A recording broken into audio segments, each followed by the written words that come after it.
The views discussed in this conversation are the views of individuals and not of Arrington Capital. This podcast is provided solely for informational purposes and is not financial, legal, tax, or investment advice. The participants of this podcast are not recommending any particular security, protocol, token, financial instrument, or other tradable asset or any investment strategy. It is not offering to sell or soliciting to buy any security or asset.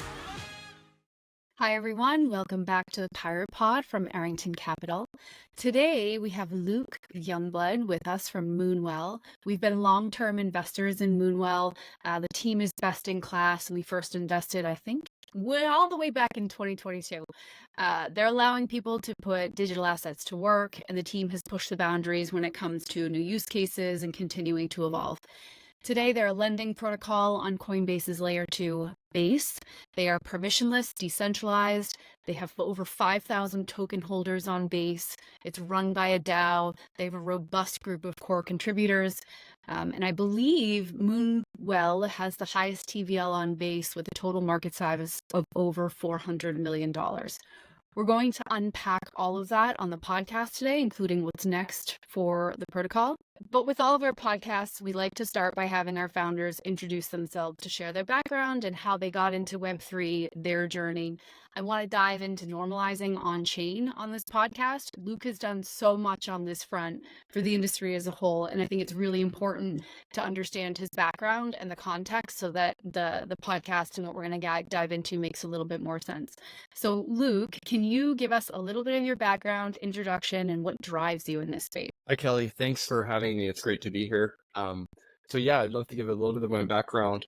I've been working in tech as a software engineer for the last couple decades. I worked at Amazon for a while in the 2010s as a principal engineer, but I made my first foray into crypto as a full-time profession, building proof-of-stake infrastructure for some early proof-of-stake networks like Tezos, Algorand, Cosmos, and others that you're probably familiar with.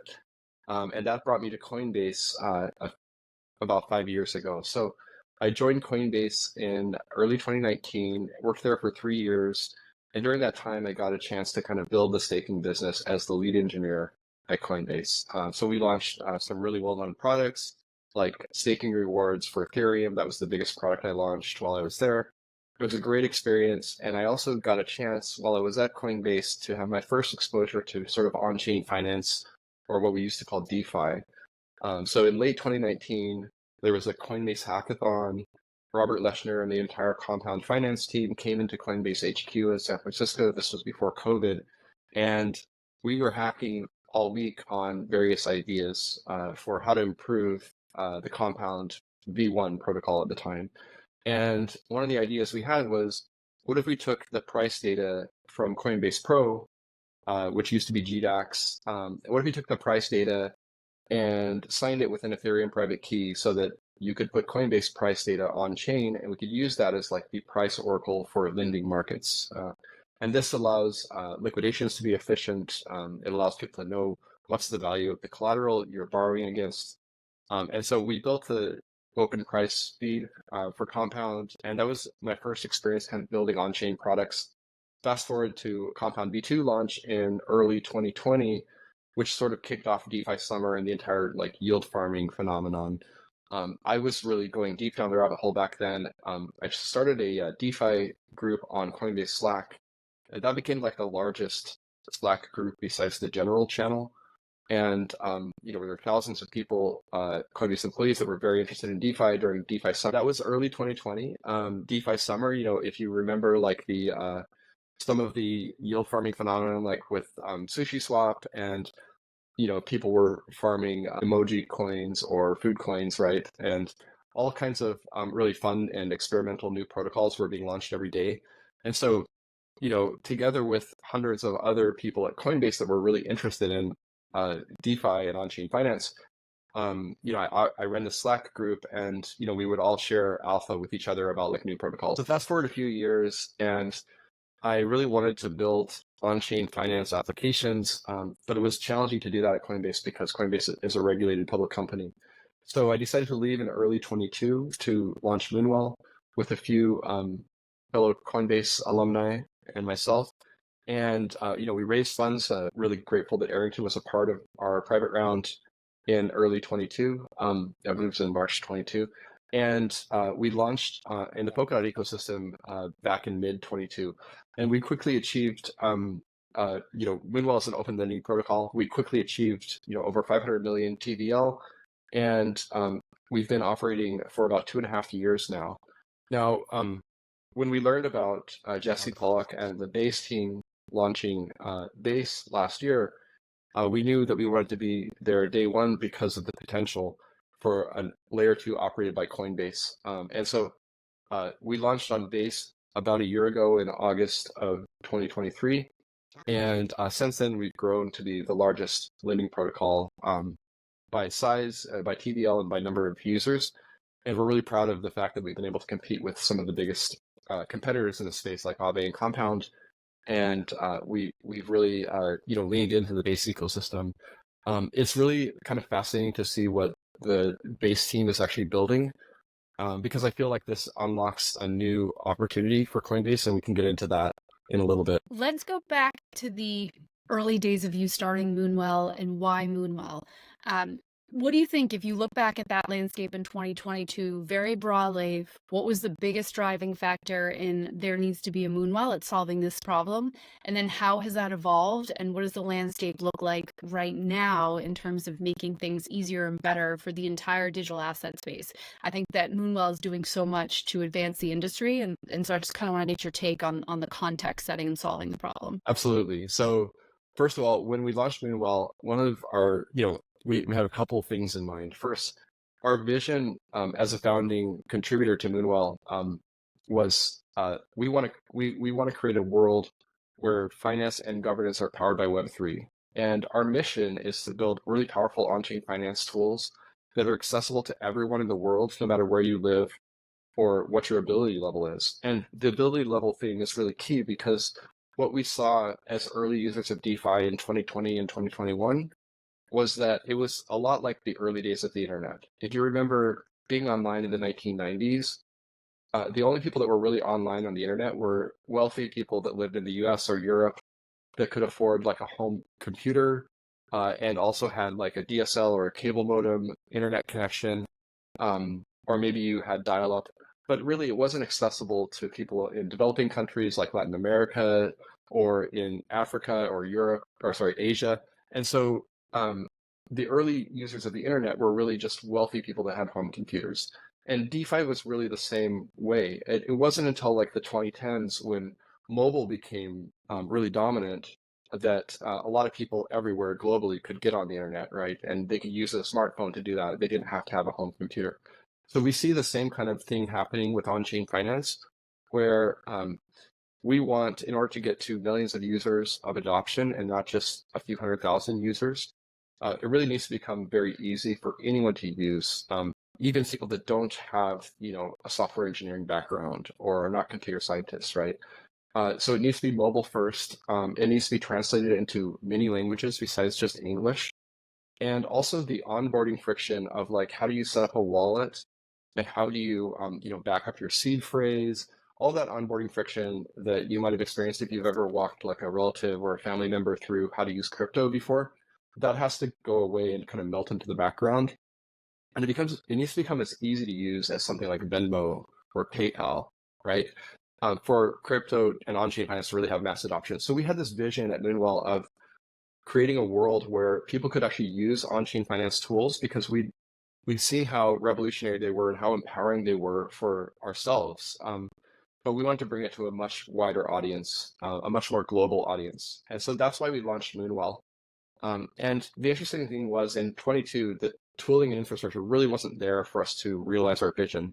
It wasn't until just maybe in the last 6 to 12 months that the infrastructure has changed and actually has enabled our vision to actually become more real.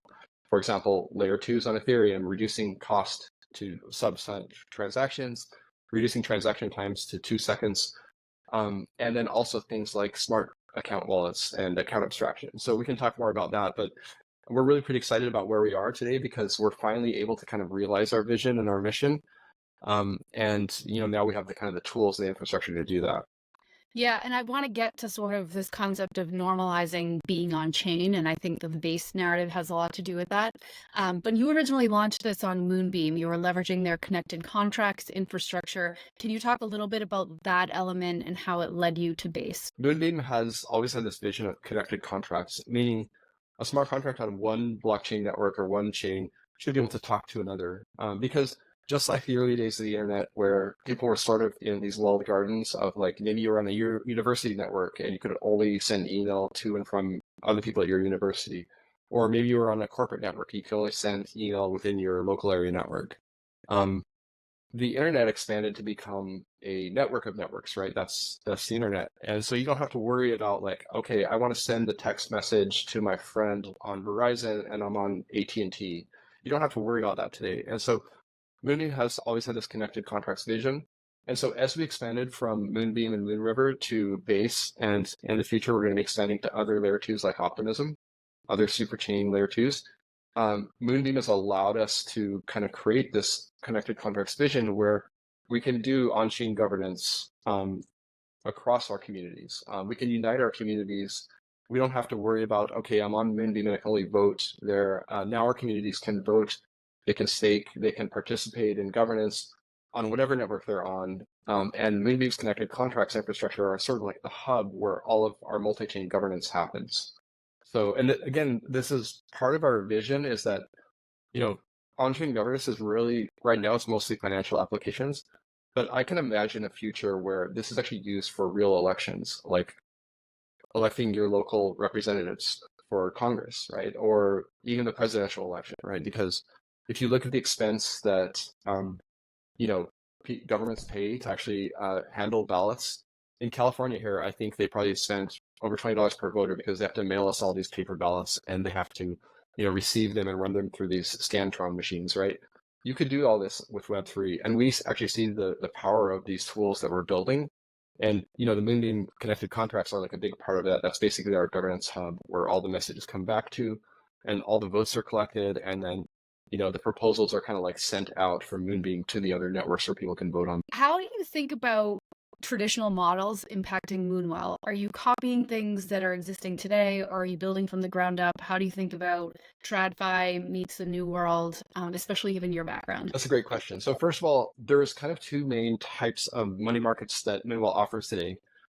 The first type are what we call our core markets, which are really like a shared collateral and borrowing experience. The thing, and I didn't really talk that much about this, but the thing that really is empowering about money markets is that it lets anyone that has a digital asset either lend that asset out and earn yield for lending that asset, or it lets them borrow against it. And so for many people that are holding Bitcoin or Ethereum and are long-term believers in the future of crypto, you may want to borrow against your digital assets, maybe to pay bills in the real world with a stablecoin, or send money to family and friends. Money markets are this sort of like base primitive that allow you to do that. And if you look at TradFi, typically the only people that are able to get leverage against their stocks are really wealthy accredited investors, right?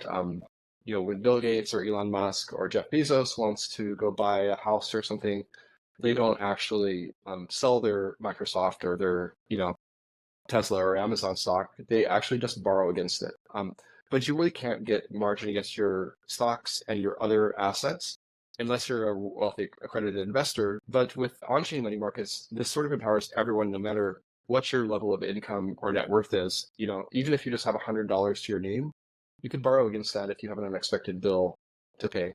And so it really kind of opens up this universe of very powerful on-chain finance tools to everyone, and it democratizes that. And so our core markets are really, I have any one of a number of blue chip assets like Bitcoin, like Ethereum, like USD coin in the case of stablecoins, or Tether, and I want to borrow against it. And then we also support, the top liquid staking tokens like Graph Stake ETH from Lido, CD ETH from Coinbase, and also Rocket Pool ETH. So in many cases, people are staking their Ethereum and they want to borrow against that while they're still retaining the staking rewards. So that's another powerful use case. But having these on-chain money markets really kind of enables that core, let me do more with the digital assets that I already have. Let me either lend them out or borrow against them, and don't let them sit idle in my wallet just doing nothing while inflation is happening. And so it solves that problem. And then more recently, we've been working really closely with Morpho and the Morpho Blue launch on Base. And we can now offer isolated markets, which are another type of fundamental money market primitive that has some nice characteristics compared to the core markets we already have. So the core markets we already have are very similar to like other money markets you might have seen, like Aave, for example. But these new isolated markets actually have a different capability, which is, for one, the risk of an asset going wrong, for example, like a depeg or maybe like a loss of the value of that asset. In a shared money markets structure like an Aave, if one asset goes bad, it might take the whole protocol down, or it might incur bad debt across the whole protocol. And so that's why our core markets only support blue chips like Bitcoin and Ethereum, Tether and USDC, right? We typically only can support those blue chip assets that are really stable and not likely to fail. But in isolated markets, now we can support riskier collateral assets because the risk of a bad debt is isolated to that market. It wouldn't incur losses on any other markets. And another nice property of like these isolated markets is that when you supply your collateral to borrow against it, that collateral is always yours, and you can always withdraw it at any time by repaying your loan. So there's no risk of like a bank run scenario where everyone tries to withdraw their collateral at once, and some people might not be able to withdraw.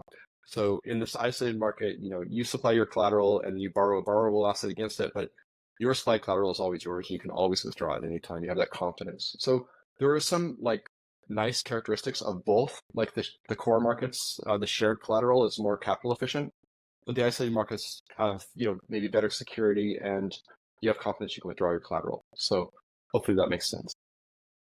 How far do you think we've come in making these types of applications and services very normalized and very accessible to not just crypto native people, but those outside of crypto that might have Bitcoin or ETH in a Coinbase wallet that are holding that?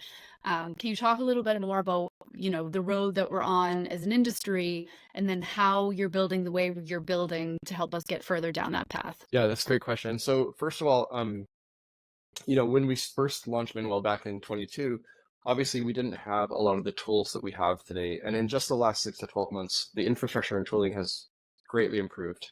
And so let me give some examples. Like when we first launched Moonwell, we did have mobile support, but in our app, but most of the mobile wallets were really hard to use. So for example, if you downloaded a mobile wallet, like MetaMask or Coinbase Wallet or something, you had to back up your seed phrase. So the very first thing you would get hit with is, okay, I need to find a wallet. I need to download an app from the App Store. And by the way, I have to write down this 12 or 24 word seed phrase and hope I never lose it. And many of us that were early adopters have kind of experienced this, where you maybe reset your phone and you can't remember where you wrote down your seed phrase, so now you've lost all your funds. That's never a good experience. And for new users, adopting on-chain finance or using it for the first time, this is a lot of friction to require them to download an app and to back up a seed phrase before they can even begin using an application. Another friction point was, okay, great, I've got my wallet all set up. Now I need to go buy Ethereum to pay for gas and fees, and the fees are really high, like $20 to $50 per transaction. So that really meant that only really wealthy people, again, could use these apps. And so in the last, just 6 months, there have been some major infrastructure improvements with the advent of account abstraction and smart wallets, led by Coinbase, really, that have made this possible. So the first one was, account abstraction, which allows us to actually create what are now smart contract wallets. And these smart contract wallets are basically programmable, so they can do many things. Like, for example, you could create a wallet that is shared by your family that you use to kind of like pay for your family expenses. And everyone in your family could have access to that wallet with their own kind of like private key. And so that way, you can do all kinds of new things with these smart account wallets. And then the next real revolutionary thing was this invention that has just become pretty popular, that was made by the FIDO Alliance a couple of years ago, called passkeys. And passkeys are really this new type of signing key that lives on your mobile device. It supports both iOS and Android. It allows you to use like your fingerprint or your Face ID as a signature. And so you don't actually have to remember a password. You don't have to remember a 24-word seed phrase. And then this passkey is actually stored in a secure enclave on your device, so it's very secure.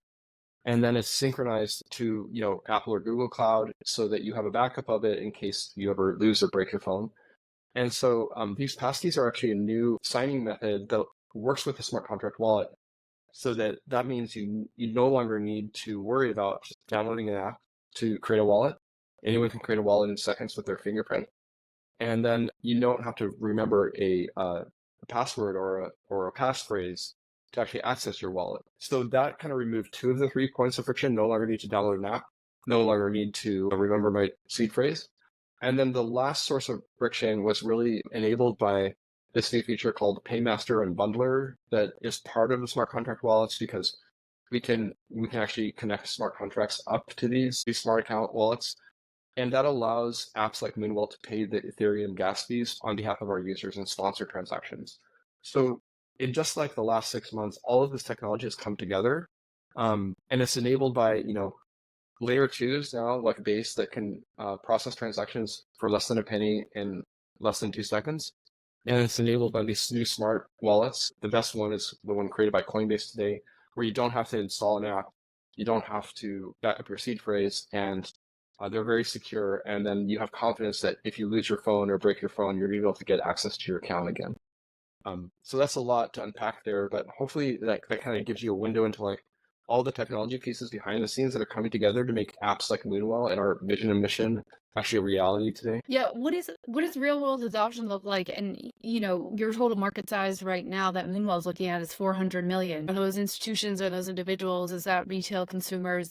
What does mass adoption look like to you? And to me, it would be that this is just an everyday application that people are using, like you said, like the equivalent of a HELOC is probably a poor example, but something to that front, right? Well, for mass adoption to happen, we really need to expand the overall ecosystem. Coinbase has a really bold vision, which is, 1 million builders and 1 billion users on Base, but we're still a ways towards getting there. And so where we see the most adoption right now are things like stablecoins used for payments. So like USDC now has a few million active users on Base, and those are primarily people like, for example, in Venezuela, I learned this interesting statistic that 1 out of every 10 people in Venezuela now uses stablecoins. And they use them to pay each other. They use them to buy groceries because they're not being inflated like the Venezuelan bolivar currency is. So that's a pretty impressive statistic. And so a lot of people are simply using a crypto wallet to send stablecoins to each other for payments. And they're doing it for free now with sponsored transactions. And they don't have to worry about, sending across a country border where, remittance costs could be 10 or 20% of the total amount they're sending to their friends or family. So that's a huge use case. And then we see that a lot of those early users of stablecoins, primarily in Latin America and other developing countries in the world, will also want to use on-chain money markets like Moonwell as like an on-chain savings account. And so that's really, we're hoping to kind of grow our user base from the few tens of thousands of users we have today to the millions of users that are using stablecoins for payments, and then eventually to tens and hundreds of millions as Coinbase expands their user community. So Coinbase currently has about 8 million monthly transacting users on the retail platform. And we think a big percentage of those are going to want to use on-chain finance applications as they become exposed to that. But it's still very early days. Base is less than a year old. And Coinbase is still, in the early days of figuring out how to market this and how to kind of like get the message out, because a lot of people are just not aware of it yet. You have such a unique and holistic perspective on Coinbase, given your background. Can you talk a little bit about what building on Base has been like and what that's like for the developers and the projects? And then comes all the adoption, right? But tell us your side of your take on that for building on Base right now. Sure. So when we first started building on Base, it was over a year ago because we were building on the testnet. And we were working on 2 things last summer of 23.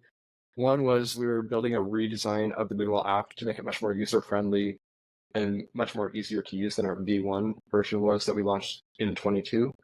And so we were working on a redesign that would coincide with the launch on Base in August of last year. And then we are also building all the cross-chain governance and making our app from a single network, single chain app into a multi-chain app. And all of that landed on mainnet on August 9th, 2023, which was like the day one launch on Base. But what was really impressive about just building on Base was how much of the infrastructure was ready for us to go on day one. So things like having Etherscan support, having multi-sigs from Gnosis Safe accessible, having really good infrastructure like Tenderly and other kind of smart contract infrastructure that you need as a developer, all of that was ready on day one. Chainlink price fees were another big one that we needed to launch there. And it was really impressive how the Base team kind of speed ran all of the infrastructure setup, because as a builder, if you ever worked on another network that was brand new, it might take 6 to 12 months for a lot of that infrastructure to arrive. But the Base team really had that ready day one.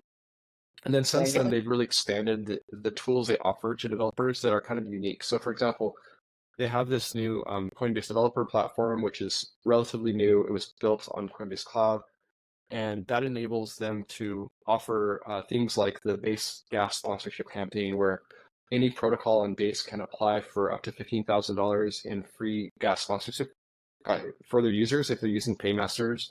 So that allows us to have $15,000 worth of Ethereum to basically pay for transactions for a user, so they don't have to buy gas. How far does $15,000 get you in terms of covering gas fees with what Moonwell's doing? So with Moonwell, with our transaction volume is several thousand transactions per week, and over 10,000 active users on Base, that we're only spending a couple $1,000s of that Ethereum in a month. And it's actually reducing further because of a lot of the improvements, like the Fjord upgrade that just landed, which reduced fees by like another 5x. So it's really been fascinating to kind of watch how Coinbase is scaling the Base network as like more and more users and transaction volumes increase. They've been able to kind of like decrease the cost of transactions. For example, we were paying about 1 to 2 cents per transaction, and then that's now below 1 cent for most transactions. And then it's even decreased further with this Fjord upgrade. So, you can go from like half a cent transaction to like a 1/10 of a cent transaction overnight just by some of these improvements. But then the other interesting kind of counterpoint is that as transaction volume or as fees go lower, transaction volume picks up because there are more and more types of applications that are possible, like games and other types of applications that might require more transaction volume. And so there's sort of this equilibrium between fees and transaction volume. And it's actually a really healthy thing, because the lower the fees go, the more transaction volume we can handle as an ecosystem, the more users can adopt ultimately. Can you talk to us a little bit about the Coinbase Smart Wallet and how that fits into all that? Are you leveraging that? Where do you see that going? We were a day one launch partner for the Coinbase Smart Wallet, and it's a really game-changing experience because it does make it so that all these onboarding friction points that I talked about earlier can kind of fade into the background. So for a new user that just wants to visit the Moonwell app for the very first time, if you want to try that, I would encourage you to just go to moonwell.fi on a browser, on your phone or on a computer, and you can create a wallet in just seconds. So you don't have to install any apps, no extensions. You didn't have to back up your seed phrase. You just created a wallet. It's secured by your biometrics, like your fingerprint or your face. Once you've created that wallet, you can immediately begin using Moonwell, and we're sponsoring your gas. So you don't have to acquire ETH in that wallet if you're a brand new user on Base. You would need some stable coins, but another interesting thing that Coinbase has done is they have this feature called Magic Spend. And so what that means is when you create a smart wallet, you don't have to do this as an optional step, but you can link it to your Coinbase account. And if you have Ethereum in your Coinbase account, you can now deposit that into a protocol like Moonwell, or use it on a DEX like Uniswap or Aerodrome. Aerodrome is like the top native DEX on Base. And you can actually swap your Ethereum for other coins in a single transaction. It actually uses your Ethereum balance on Coinbase. So if you want to simply deposit some Ethereum into Moonwell, start earning interest by lending it out, or borrow against it if you want to borrow some stablecoins, you can do that by simply linking your Coinbase account. In just a few seconds now, you can supply Ethereum into the Moonwell market and then borrow against it. Or you could use that Ethereum to actually buy another coin on a DEX like Uniswap. Or you could actually use that Ethereum to buy an NFT on OpenSea. So you can kind of see like the possibilities are really limitless. And this actually kind of opens up the universe of on-chain finance to everyone that has like a Coinbase retail account. So for example, even if you're kind of, this is sort of a scary experience for people when they're brand new to DeFi or on-chain finances, you want to use an app. Let's say you want to go buy some art on OpenSea. You first have to deposit ETH into your wallet. And that's a really scary experience, right? Because you have to like copy and paste your wallet address into withdraw from Coinbase. If you paste the address wrong, you might end up losing all your funds, right? And so it's kind of a scary experience, especially for people that are brand new and have never used these tools before. But with Magic Stand, now you can go from just having ETH on Coinbase to buying an NFT on OpenSea without ever doing that in just a single transaction from your smart wallet. Kind of leaning into that, things that are empowering more and more to happen. USDC Anywhere and Circle's collaboration with USDC and upcoming with the EURC.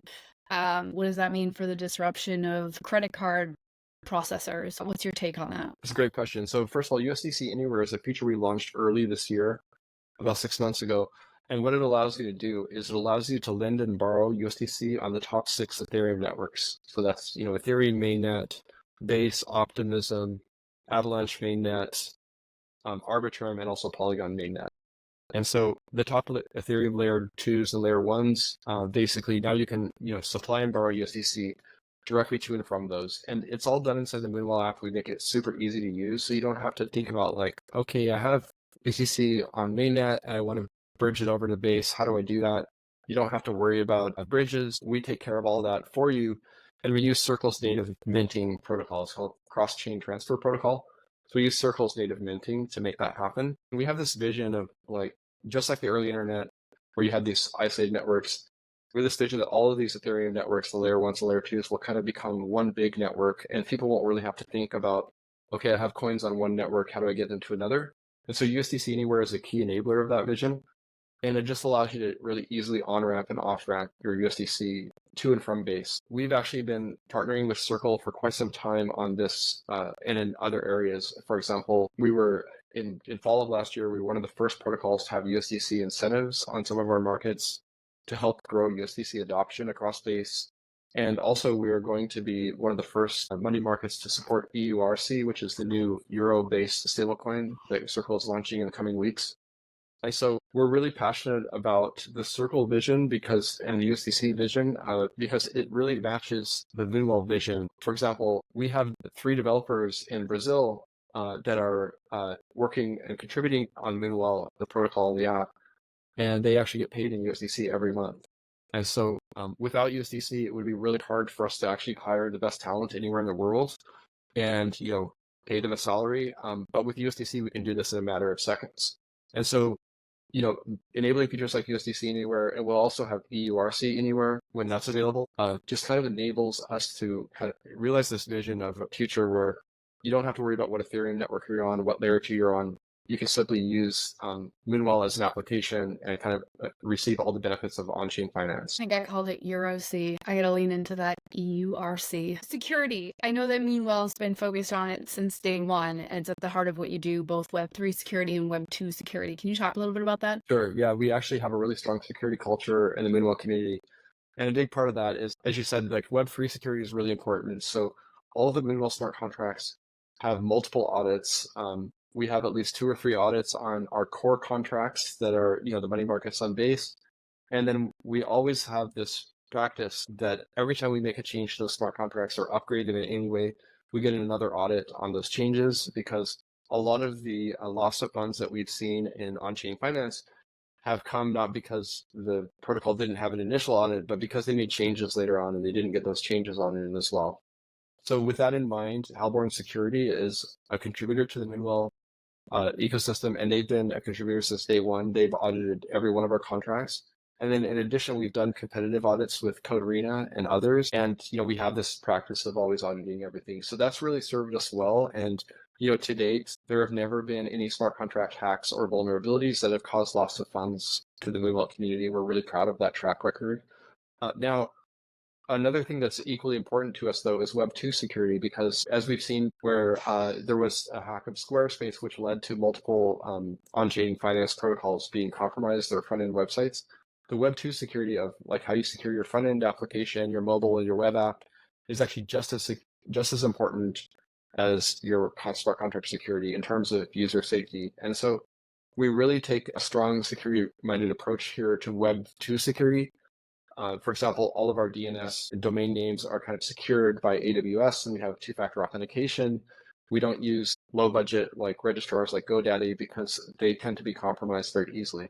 And so one of the things we kind of learned, as a lot of the contributors are early Coinbase alumni and Coinbase employees, is that when you have, nation state level actors like North Korea, Lazarus Group, targeting your on-chain applications and your crypto assets, you really have to have really top-notch security. You can't just use GoDaddy because these nation-state level actors, they're actually very sophisticated. They will go pay a GoDaddy employee to compromise your account. And so if you're using a low-budget registrar like that, where the customer support person could be bribed to hack your account and basically expose your users to risk of loss of funds, that's a really challenging scenario. So that's why we tend to use the best security companies in the world. Like we use Cloudflare for our web hosting, and we have things locked down in such a way that no developer can push a code update to production by themselves. We always have a 2-person rule where we have a second person look at every change to our Web2 infrastructure. And then we have two-factor authentication on our DNS registrars and things like that. And then, of course, on our social media, Discord and Twitter, we have the same kind of approach where two-factor authentication on everything. We have it really locked down. And that's led to us having a really good track record where we haven't had any Web2 security compromises either. And our Twitter and Discord have never been hacked either, which is really kind of unique in this space because a lot of protocols struggle with this. There was this joke I saw on crypto Twitter today about how, DeFi protocols will have 9 different audits for their smart contracts, but then they'll put the intern on their Web2 security. And I think that's, even though it's kind of a joke, it is sort of true that a lot of projects sort of take that approach, and that has led to a lot of loss of funds. So we're really proud to have a strong kind of security-minded culture on both Web2 and Web3. Great take. Thank you for that, Luke. As we sort of wrap up here, appreciate all the insight on Moonwell and Base. And can we do sort of some forward-looking stuff? What's in the future for the Base ecosystem, both short and long term? Love to get your take there. And what does the Fjord upgrade really mean? I know we've touched on that a little bit. And then I want to talk about what Moonwell looks like too. If you look at what Coinbase is doing with the Base ecosystem, so it's less than a year old. And the reason why Coinbase created it is because they wanted to create this ecosystem where people could build on-chain finance apps and contribute to it both inside Coinbase and outside of Coinbase. And so Coinbase has about $350 billion of crypto assets on their platform. And most of those assets today are on their centralized exchange and their centralized custody products, right? So it's a mix of retail customers or 8 million monthly transacting retail users. It's also a mix of institutional clients like the Bitcoin ETFs and other large custody clients that are kind of storing all those digital assets on Coinbase because they are the most secure and trusted exchange. And so if you look at the vision for Coinbase for the next 3 to 5 years, the vision that Jesse Pollock and the Base team have kind of laid out is really inspiring. They want to take all of their off-chain products, all the centralized products that currently custody $350 billion worth of crypto assets, and they want to rebuild those products as on-chain versions of those products. Because frankly, it's just better. These layer 2 networks have now become so inexpensive and so scalable and so fast and performant that you can now build the products that could only be built in a centralized way. You can now build them in a more decentralized way. And by doing that, you kind of expose the product surface area to more developers than exist at Coinbase. So for example, if Coinbase is able to bring their $350 billion of off-chain assets on-chain, now others like Moonwell can compose our applications on top of these deep sources of liquidity. And Coinbase internal product teams can actually compose on top of these applications because smart contracts are very much like Lego blocks where we can connect to each other. And so that's sort of the vision that I see Coinbase executing on over the next 3 to 5 years, is taking every small team at Coinbase that has like a product and then rebuilding that as an on-chain version of that product, and then being able to tap into the thousands or eventually million plus developers that will exist in the Base ecosystem. You think that's years in the making? I think it will take some time because, I worked at Amazon for 3 years in the web services side. And what I saw was very similar at Amazon, where there was a project Rolling Stone to basically migrate off of Oracle onto AWS. And Amazon retail, it took them a decade to migrate all of their retail businesses from running on Oracle and private data centers to running on AWS itself. And so the same kind of like rebuilding of all the core applications of Coinbase, it's just going to take time because individual product teams are going to have to get trained on Solidity, smart contract development, and doing things on chain is going to be different than doing things off chain. So it will take time, but that's the direction that Coinbase is headed, and they'll get there in the next 3 to 5 years. And then the opportunity space for developers like us that are building these on-chain finance applications could not be brighter because we'll be able to tap into that $350 billion of Coinbase digital assets. And we'll be able to build unique applications and experiences that wouldn't be possible without their user base or without their capital and liquidity. And so that's what's kind of inspiring. So in the next 6 to 12 months for Moonwell, one thing we're going to be doing, our community has actually already voted on enabling the Moonwell protocol on Optimism. And so this is just a natural expansion for us to another part of the superchain decentralized space. Both Optimism and Base are on the same code base. Some of the nice things about deploying on Optimism is that there isn't very much competition there. Sane Finance was the top lending protocol on Optimism, and they got hacked a couple months ago. And then we think we can do really well there because there are collateral assets like Wrapped Bitcoin and Tether that don't exist on Base today. So that will allow our Moonwell user community to now borrow against the Wrapped Bitcoin in a very low cost, layer 2 environment that's very similar to Base. And so we're pretty excited about kind of growing our community to include the Optimism superchain users. And also there's native support for the Coinbase Smart Wallet on Optimism as well. So we can, of course, have that nice mobile first experience for our community on Optimism. And of course, multi-chain governance means our communities on Base, Optimism, Moonbeam, Moonriver, no matter where you are, you can vote in, you can stake, and you can do all the things in our app. Unlike other lending protocols where you can really only do those things on mainnet Ethereum. And so that really fragments their communities where, you have mainnet Ethereum has full functionality, but it's $20 per transaction versus layer 2s are just a lend and borrow experience. We really strongly believe that like all the layer 2 networks we deploy now and in the future should support the full Moonwell experience. And that's why we have, 6,000 plus token holders on Base and on Moonbeam, because we have been able to kind of like enable that full functionality experience across the ecosystem. So I think you'll see more expansion, and then we're going to just continue to make the product easier and easier to use. And you'll see that we're constantly adding new features like the Morpho integration, the new Moonwell Morpho vaults, which are just a simple way you can supply USDC or ETH into a vault. Moonwell's risk curators, Block Analytica, and B Protocol kind of take care of all of the heavy lifting for you and simply generate returns on your ETH and USDC for you. That's fantastic. Luke, thank you for sharing all of the momentum on Moonwell. Thank you for also educating us on your take on Base. We're excited to see what comes next for you, especially with the launch on Optimism and more. I'll be sure to link to moonwell.fi in the show notes for those who want to dive in further and play with the protocol. Thank you so much, Luke, for joining. Thanks, Kelly. It's been great to be here, and have a great rest of your day.